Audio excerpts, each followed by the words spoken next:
Christina Hoff Sommers is an American author and a well-known feminist. She has written several books that have been internationally recognized and translated into 27 languages. Yet women still earn only 82% of what men earn.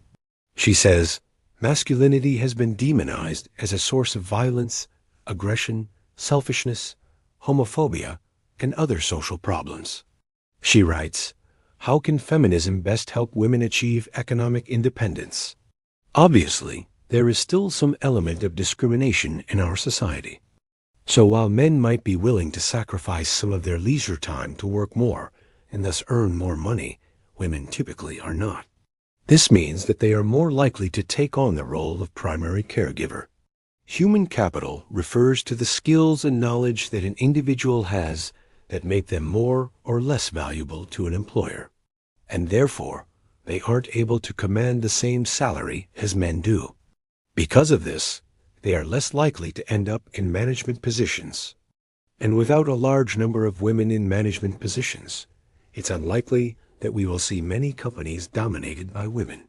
The point of this title is not that men are useless, but rather that the feminist movement needs to stop trying to suppress masculinity in men and instead allow men to be men. If you enjoyed this video, please leave a like and consider subscribing. If they are able to do this, then they will be more fulfilled and successful, and so will women. And so women end up stuck in lower-paying jobs, while men end up running the higher-paying ones. But even if women were to major in STEM and gain a level of human capital that is more valuable to employers, from a young age, women are typically taught to be agreeable and kind. And this is good in a lot of situations, but it becomes problematic when you are trying to manage a team of people. This is because you need to be able to tell people when they are doing a bad job and give them constructive criticism. And women who have been socialized to avoid confrontation and be agreeable are less likely to do this. They are still unlikely to earn as much as men because of another factor, and that is occupational segregation. According to Sommers, this is one of the most important reasons for the gender pay gap.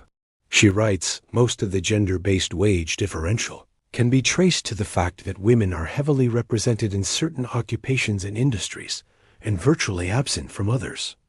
Women are heavily concentrated in traditionally female occupations such as waitress, preschool teacher, nurse, and retail salesperson, which tend to pay less than male-dominated jobs such as software developer, electrician, truck driver, and operating engineers. And when it comes to education, women typically invest less in it than men do. This is because women are more likely to go for degrees that are less useful in the job market. They choose courses that are more focused around caring for people, whereas men typically focus on more technical subjects that have a wider range of applications. And this isn't necessarily because women are bad at science or anything like that. Sommers suspects that it's more because they just aren't as interested in it as men are. And Sommers points out that this doesn't just apply to biological children either. Women are also more likely to look after elderly relatives. And so because women are statistically better at these kinds of tasks than men are, they are more likely to see them as fulfilling and valuable. And since they value them so highly, they are less likely to trade them in for a higher salary. They just don't see it as worth the trade-off. Of course, this doesn't mean that women don't ever work hard or pursue prestigious careers, but it is a generalization that holds true for the majority of women. Sommers explains this as being part of what she calls the feminine mystique. According to this idea, women tend to find fulfillment in different things than men do. Men typically try and advance their career and earn as much money as possible.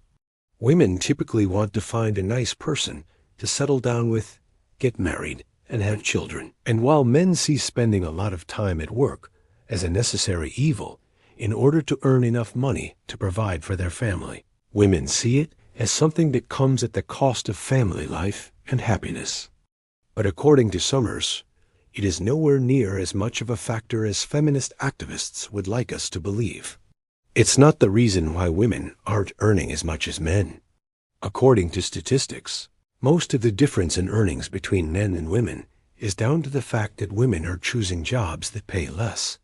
So if women want to earn more money, the logical thing to do is to pursue higher paying jobs.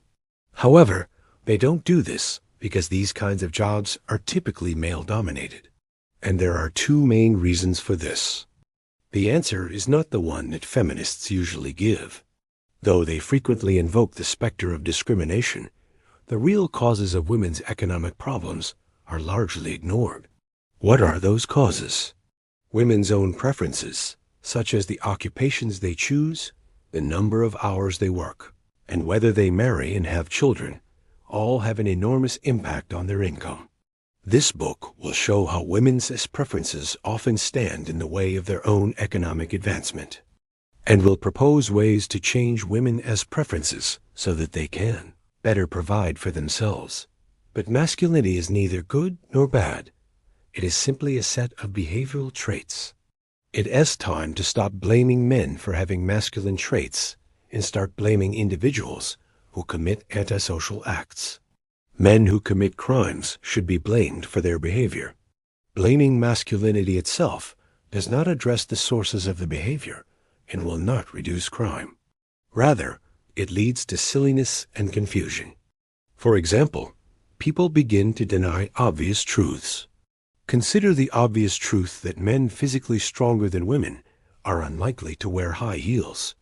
Even so, the activist Jessica Valenti has complained that the shoe industry caters to patriarchal oppression by selling high heels to women but not to men. Gotcha. This is not because discrimination prevents women from obtaining jobs or promotions.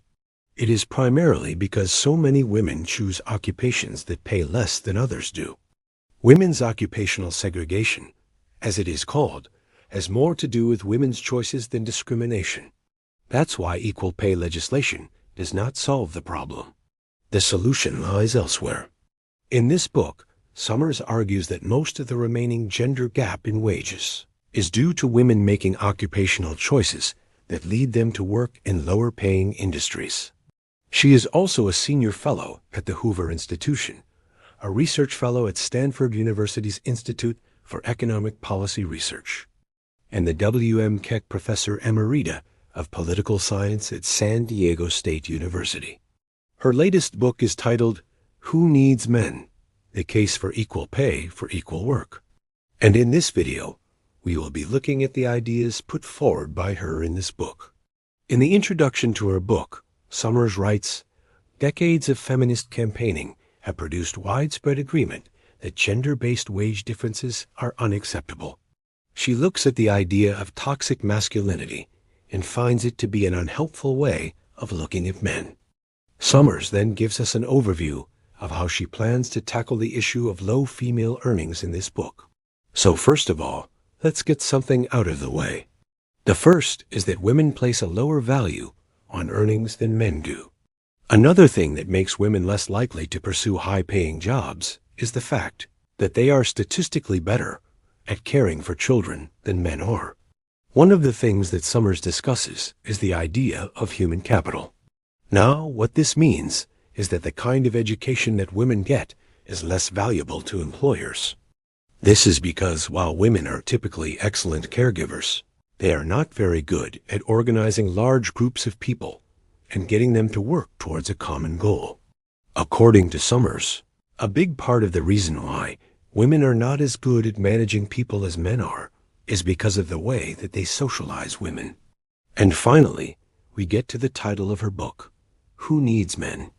Let me know what you think of the ideas put forward by Christina Hoff Sommers in the comments below.